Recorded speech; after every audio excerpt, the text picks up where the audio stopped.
তওবা হতে হবে তওবাতুন নাসুহা। আমরা করি যেটা, এটার নাম হলো তওবা। আবা কি করি ভাই? ভাইও আমার কথা কি বোঝা যাচ্ছে না? আমরা যেটা করি এটার নাম হলো তওবা। আবা বিড়ি খেতে খেতে ক্যান্সার নষ্ট হয়ে গিয়েছে, ডাক্তার বলে আর বিড়ি খাওয়া যাবে না, জ্বর এখন বেশি, বিছানার ওই হাসপাতালের বেডের রডগুলো ধরে ধরে কোঁথাকুঁতি করে আর তওবা করে, আল্লাহ আর জিন্দেগিতে খাবো না, আল্লাহ ও আল্লাহ আমারে ভালো করে দাও আল্লাহ। যেমনি ভালো হয়ে যায় ডাক্তার প্রেসক্রিপশন লিখে দেয়, এইটা কিনো ওইটা কিনো, উনি ঔষধ কম করে কিনে সাথে এক প্যাকেট বিড়ি কিন্তু যোগ রাখছে। জ্বর যখন বেশি তখন ছিল তওবা, জ্বর কমে গিয়েছে আবার আগরবাতি টানাটানি শুরু করছে, তার মানে শুরু করে দিয়েছে আবার। কথা বলেন ঠিক কিনা? আমার প্রাণপ্রিয় ভাইয়ারা, রমজান আসলে অনেকেই নামাজ ধরে, কোরআন তেলাওয়াত করে, দাড়ি কাটা বন্ধ করে, বিড়ি সিগারেট খাওয়া বন্ধ করে দেয়, আর ঈদের দিনে এত ধোঁয়া ছাড়ে কাজা আদায় শুরু করে দেয়, আছে না নাই? এই তওবা আবার করা যাবে না, তওবা করতে হবে তওবাতুন নাসুহা। আজকের এখান থেকে মাহফিল শেষ করে আমি জয়পুরহাট যাব। আমরা রাস্তা ভুল করে ভিতরে ওই আপনাদের সাতুনতলির পরে কি বাজার আছে গো, দাউলি না গাহুলি না কি বলছে, সেখান থেকে আবার ভিতর দিকে নেমে চলে গেছে। পরে দেখতেছি রাস্তায় নাই, নেটেও মাঝে মাঝে ভুল রাস্তা দেখায়। তো আমরা এখান থেকে মাহফিল শেষ করে জয়পুরহাট যাব, সাতনতলি থেকে ডান দিকে যেতে হবে না? আমাদেরকে বলা হচ্ছে পূর্ব আর পশ্চিম দিকে। এখানে পূর্ব দিক পশ্চিম দিক কোনটা? এটা আমার কাছে পরিষ্কার মনে হচ্ছে, এটা একে 100% পিওর মনে হচ্ছে পশ্চিম হলো এইটা। এখন আপনারা বলছেন পশ্চিম দিকে, আমি তো আমার দিকে যাই। এই জন্য লোকেশন যখন বলবেন ডান বাম বলবেন, পূর্ব পশ্চিম ভুল হয়, ডান বাম ভুল হয়। আমি এখন এদিকে মুখ করে আছি, আমার ডান কি এদিকে নাকি? ডান তো এই ডান দিকে। আপনারা যদি খালি বলে দিতেন, তারপর লোকেশন ভুল করে ফেলে দিয়েছে, আল্লাহ মিস্টেকটা মাফ করে দেখ। আপনাদের অনেক কষ্ট হয়ে গিয়েছে, আমরাও পেরেশানিতে পড়ে গিয়েছিলাম, আল্লাহ তাআলা আমাদেরকে পৌঁছায় দিয়েছে। আমরা এদিকে যাচ্ছি না, মূল কথা হলো মাহফিল শেষ করে সাতনতলি বাজারে গিয়ে আমাকে ডান দিকে যেতে হবে না ভাই? ডান দিকে না কোন দিকে? মহাদেবপুর ডান দিকে না? ডান দিক দিয়ে আমাকে যেতে হবে। দেখেন রাস্তা ভুল করে ফেলে দিয়েছি। তো মাঝে মাঝে রাস্তা ভুল করলে একটা জিনিসের সাহায্য নেওয়া হয়, সেটি হলো এই মোবাইল ফোনের লোকেশন। ভাইয়েরা আমাকে লোকেশন পাঠাইছে, লোকেশনও রাস্তা মাঝে মাঝে নেট জ্যাম দেখায়, ভুলভাল রাস্তা দেখায়। আজকে আমরা ভুলের মধ্যে পড়ে গিয়েছি। তো মাঝে মাঝে আবার নেটের সহযোগিতা নিয়ে আমরা গন্তব্যে চলে যেতে পারি, পরে আবার সঠিক রাস্তা দেখাইছে, পরে আপনাদের একেবারে এই জায়গা পর্যন্ত দেখাইছে। তো আলহামদুলিল্লাহ, তো আমাকে সাতনতলি গিয়ে ডান দিকে ঘুরতে হবে। যদি ভুল করি বাম দিকে চলে যায়, বন্ধুরা আমার, মহাদেবপুর তো পাওয়া যাবে কি? যাবে। তাহলে বোঝা গেল যে ভুল যখন হয় তওবা করতে হয়। মনে করেন আমি তওবা করতে শুরু করে দিলাম, কিন্তু গাড়ি ঘুরাইলাম না, কেউ কাম হবে? একা তওবা করতেছি, কিন্তু দেখতেছি সাতনতলি দেখলাম মহাদেবপুর 12 কিলো, এখন দেখতেছি মহাদেবপুর 16 কিলো, মানে কমবে তো দূরের কথা, বেড়ে গেছে। আমি ড্রাইভারে বললাম আমার তওবা কবুল হচ্ছে না, আপনিও করেন।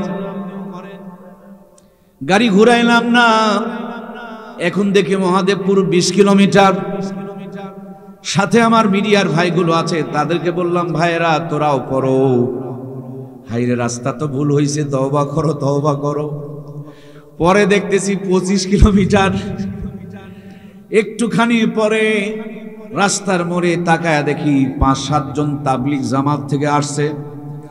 চিন্তা করলাম এরা তো দিনের মেহনত থেকে আসছে, এদেরকে জিলাপি খাওয়ায় এক খতম মিলাদ শরীফ পড়ি আর তওবা করি। মিলাদ পড়লাম না, গাড়ি চললো আপনাদের সারাই গাছের দিকে। বলুন তো ভাইয়েরা আমার, তওবা পরে কি কোনো লাভ আছে? তওবাও করতে হবে, গাড়িটাও ঘুরাইতে হবে, তাইলে এই তওবা আপনাকে আমাকে জান্নাতে পৌঁছায় দিবে। জমিনের আল কাটবেন আর তওবা করবেন, ছেলের হাতে জমিটা লিখে দিয়া মেয়েকে ফাঁকি দিয়া দিবেন আর তওবা করবেন। এখনো পর্যন্ত বোনের জমিকে নিজের ভিতরে ঢুকায় রেখে তওবা করবেন, সুদের টাকা ঘুষের টাকা খাবেন আর তওবা করবেন। এই তওবা জান্নাতে নিয়ে যাবে না, জাহান্নামের খড়ি বানায়া ফেলবে। কথা বলুন ঠিক কিনা? তওবা করতে হবে তওবাতুন নাসুহা। আমরা আল্লাহ তাআলা আজকের এই রাত্রে সকলকে মাফ করবে, কিন্তু কোনো শিরিককারীকে মাফ করবে না। শিরিকের মধ্যে আমরা বললাম আল্লাহর সঙ্গে কাউকে শিরিক করা যাবে যদি হয়েই থাকে আল্লাহর কাছে তওবা করি, তাহলে আমরা ক্ষমা পেয়ে যাব। আমরা সকলে পড়ছি, ও আমাদের রব, আমরা তোমার কাছে সমস্ত শিরকি গুনাহ থেকে পানাহ চাচ্ছি, তওবা করছি, মাপ চাইতেছি, তুমি আমাদেরকে মাফ করে দিয়ে আমাদেরকে খাস আজকের রাত্রে যে ক্ষমা ঘোষণা করেছো এই ক্ষমার অন্তর্ভুক্ত করে নাও। সবাই পড়ি আল্লাহুম্মা আমিন।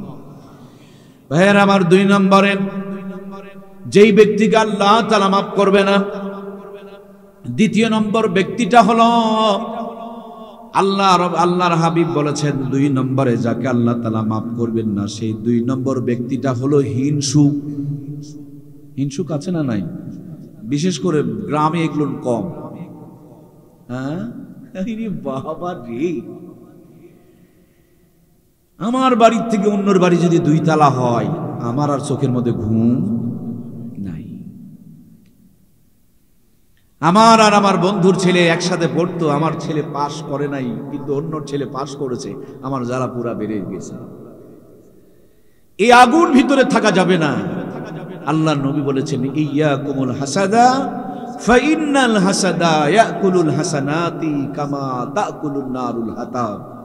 তোমরা হিংসা থেকে দূরে থাকো, কারণ হিংসা নেকিকে ধ্বংস করে দেয়। হিংসা নেকিকে ধ্বংস করে দেয়, যেমন আগুন শুকনা কাঠকে জ্বালায়া ছারখার বানায়া দেয়। আজ আমরা অনেক নামাজ পড়ি, কিন্তু ভিতরে গিজগিজা হিংসা। এই রোগ আছে, তার জন্য আর কথা কয় না রে। আমি চেহারা দেখে বুঝতে পারবো, চোখ মুখ কালা, বৃষ্টি, মুখের মধ্যে কোনো হাসি নাই, কেন যেন ভিতরে হিংসার একটা আগুন দাউ দাউ করে জ্বলছে। হিংসা যদি ভিতরে থাকে, আল্লাহর তওবা ব্যতীত হিংসা যদি ভিতরে থাকে, আল্লাহ যে আজকে খাস ভাবে সবাইকে মাফ করে দিবে, হিংসুক মাফ পাবে না। এজন্য প্রিয় ভাইয়েরা, আমরা হিংসামুক্ত জীবন করতে কি হবে না? আমরা যদি কারো দ্বারা কোনো কষ্ট পেয়ে থাকি, তাকে কি আমরা মাফ করে দেব না? যদি হিংসা ভিতরে থাকে, তাহলে কিন্তু আমরা ক্ষমা পাবো না। আল্লাহ, তুমি আমাদের হৃদয়কে হিংসামুক্ত বানায় দাও। আমরা সবাই করি আল্লাহুম্মা আমিন। সব আগুন নিভানো যায়, হিংসার আগুন নিভানো যায় না। এটা এমন একটা আগুন, আপনি যাকে হিংসা করবেন তার উন্নতি হবে, আর আপনার কলিজা জ্বলে পুড়ে ছারখার হয়ে যাবে। এটা এমন একটা আগুন, আপনার শত্রু জমি কিনবে আর আপনার রাতের ঘুম হারাম হবে। এটা এমন একটা আগুন, আপনার শত্রুর উন্নতি হবে আর আপনার ভিতরে দাউ দাউ করে জ্বলবে। এই জ্বলন পোড়ন আপনার হার্টের রোগী বানিয়ে দিবে, প্রেসারের রোগী বানিয়ে দিবে, টেনশনের রোগী বানিয়ে দিবে, রাতের ঘুম কেড়ে নিবে, দুনিয়া আখিরাত দুটাকেই বরবাদ করে দিবে। আল্লাহ, তুমি হিংসার ব্যাধি থেকে আমাদের হৃদয়কে প্রশান্তি দান করো, হিংসার থেকে আমাদেরকে মুক্তি দাও। আমরা পড়ি আমিন। অনেক ভালো মানুষের ভিতরে হিংসার আগুন থাকে। কওমিওয়ালারা আলিয়ারে দেখতে পারে না, আলিয়াওয়ালারা কয় না রে ভাই, কওমিরে দেখতে পারে না। লম্বা টুপিওয়ালারা খাটো টুপিরই দেখতে পারে না, খাটো টুপিওয়ালারা লম্বা টুপিরই দেখতে পারে না। তাবলীগ যারা করে, জামাত ইসলাম সহ্য করে না, জামাত ইসলামের ভাইয়েরা তাবলীগ পছন্দ করে না। হিংসার আগুন দাও দাও করে জ্বলছে। মসজিদে গিয়া সিজদা করে করে কপালে দাগ ফেলে দিয়েছে, কিন্তু হিংসার আগুন দাও দাও করে জ্বলছে। আল্লাহ, তুমি আমাদেরকে হিংসা মুক্ত জীবন দান করো, বলুন আমিন। ভাইয়েরা, কষ্ট পাচ্ছেন না তো ভাই? আল্লাহ বলাই, মানুষ বলতে পারে না। আমার টার্গেট ছিল না এই কথাগুলো আমি বলবো, আমার আল্লাহ তাআলা বলাইতেছি। 2টা কথা শোনেন ভাই, জীবনে কাজে লাগবে। এক সাহাবী মসজিদে নববীতে আসতেছে, নবীজি কিছু সাহাবীদেরকে নিয়ে বসে আছে। আল্লাহর হাবিব বলছেন, তোমরা কি জান্নাতি মানুষ দেখবা? সুবহানাল্লাহ বলবেন না? সাহাবায়ে কেরামরা বলছেন, ইয়া রাসূলুল্লাহ, অবশ্যই। আল্লাহর হাবিব বলছে, ওই যে আমার নববীতে আসতেছে, ওই যে ওইটা জান্নাতি মানুষ। সুবহানাল্লাহ বলেন। আবার কিছুদিন পর বলছে, তোমরা দুনিয়াতে কি কোনো জান্নাতি দেখতে চাও? সাহাবায়ে কেরামরা বলছেন, ইয়া রাসূলুল্লাহ, অবশ্যই। আল্লাহর হাবিব বলছেন, ওই যে দেখো জান্নাতি মানুষটা মসজিদে নববীতে আসতেছে। আবার কিছুদিন পর বললেন, তোমরা কি দুনিয়াতে জীবিত কোনো জান্নাতি দেখতে চাও? সাহাবায়ে কেরাম বললেন, ইয়া রাসূলুল্লাহ, অবশ্যই দেখতে চাই। আল্লাহর নবী বলছেন, ওই যে দেখো আমার প্রিয় সাহাবী যিনি হেঁটে হেঁটে এখন মসজিদে আসতেছে তিনি জান্নাতি মানুষ, সুবহানাল্লাহ বলেন। সম্ভবত হযরতে হুযায়ফা রাদিয়াল্লাহু তাআলা আনহু ওই মানুষটাকে টার্গেট করে ফেললেন। চিন্তা করলেন সে কি আমল করে, এত মানুষ আমরা বসা, আমাদেরকে জান্নাতি বললেন না, তাকে বললেন কেন? তিনি তো আমাদের মাঝে নাই, তারপরও তিনার অগোচরে তিনাকে জান্নাতি বলে দেখাইয়া দিলেন কেন? এমন কি নেকামল তিনি করেন যার কারণে আল্লাহর নবী তাকে জান্নাতি বললেন? হযরতে হুযায়ফা তার বাড়িতে গিয়ে মেহমান হলেন। 3 দিন পর্যন্ত খালি একসাথে থাকেন, খান, উঠেন, বসেন এবং একসাথে ঘুমান। খেয়াল করছেন, ফলো করছেন এমন কি নেকামল করে যে আমলের বিনিময়ে নবীজি তারে জান্নাতি বললেন। আল্লাহর নবীর সাহাবী 3 দিন ধরে বাড়িতে থাকলেন, মেহমান হয়ে থাকলেন, কিন্তু কোনো নতুন আমল তার ভিতরে খুঁজে পেলেন না। 3 দিনের বেশি তো আর মেহমান হওয়া যায় না, কষ্ট হয়ে যাবে মেজবানের। 3 দিন পরে মুখটা ভারী করে ফিরে যায়, ডাক দে বলো, গো নবীর সাহাবী, আমি তো নরমাল তোমার বাড়িতে মেহমান হই নাই, আমি তো সাধারণ কোনো টার্গেট নিয়ে তোমার বাড়িতে আসি নাই, আমি বুক ভরা স্বপ্ন নিয়ে, বড় একটা আশা নিয়ে তোমার বাড়িতে মেহমান হয়ে এসেছিলাম, কিন্তু আমার আশা পূরণ হলো না, আমার স্বপ্ন তো পূরণ হলো না। তিনি আশ্চর্য হয়ে বললেন, কি আশা নিয়ে আপনি আমার বাড়িতে মেহমান হয়েছিলেন? উনি বললেন, নবীজি তোমার অবর্তমানে তোমাকে 3 বার জান্নাতি বলে আমাদেরকে দেখায়া দিয়েছে। আমি এসেছিলাম যে তুমি এক্সট্রা কি আমল করো, যে আমলের বিনিময় তুমি মরার আগেই জান্নাতি হয়ে গেলে। নবীজি তোমাকে জান্নাতের সার্টিফিকেট দিয়ে দিল, জান্নাতি বলে আমাদেরকে দেখায়া দিল। আমাদেরকে কি তুমি এই আমলটা বলবে না? তোমার আমলটা তো আমি 3 দিন খুঁজে খুঁজে পেলাম না।